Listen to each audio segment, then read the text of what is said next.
The summer of 2019 stayed with the common theme of setting high expectations, hoping to make the most out of the 2 months of free time. So naturally, I sat at home and watched a lot of movies. For some reason, I would always end up watching random celebrity interviews of any actors I have recently watched in movies or shows. I just watched Beautiful Boy with Timothée Chalamet and Steve Carell.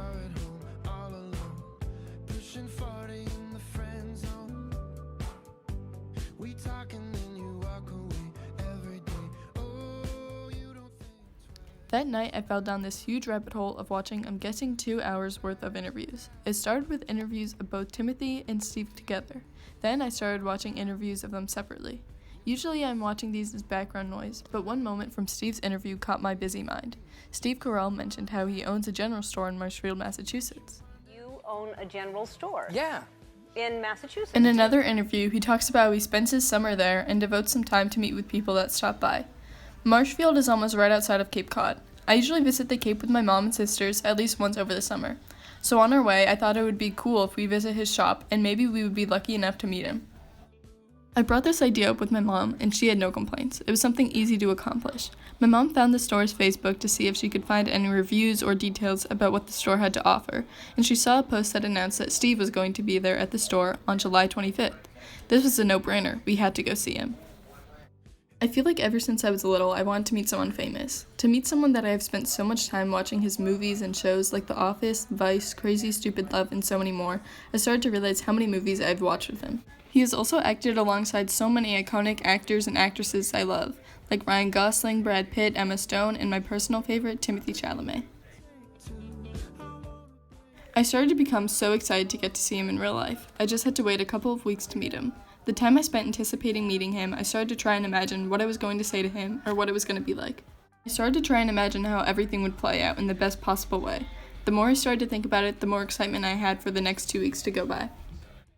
Then soon enough, it was time for my mom and I to head to Cape Cod. We were driving up the night before and leaving at 12 noon the next morning, so it was a short trip.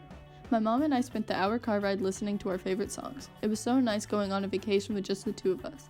Usually at least one of my sisters came along to any little adventure, but this time it was just us. Once we arrived, we explored downtown Plymouth and saw the infamous Plymouth Rock, and later we went on a night walk on the beach.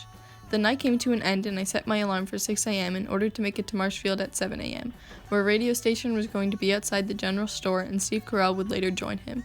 The morning I woke up so easily, being so excited. We arrived to a parking lot sectioned out for people to stand and wait, at first being pretty empty.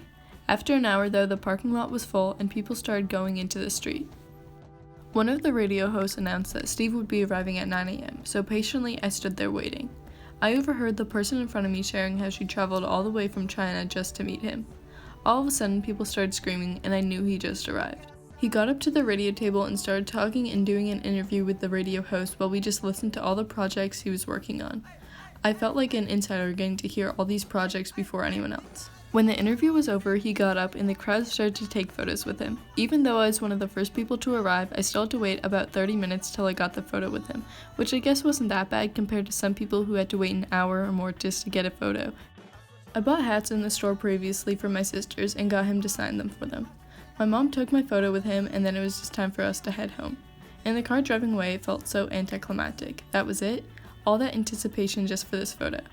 I don't know why I was expecting to feel so excited about meeting an actor. I didn't have any expectations. I idolized this moment to be something so amazing to get myself to look forward to it, but it only made me disappointed after the moment was not so special.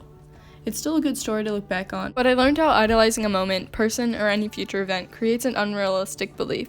Instead, focus on the moment. It's all about spending moments in the present.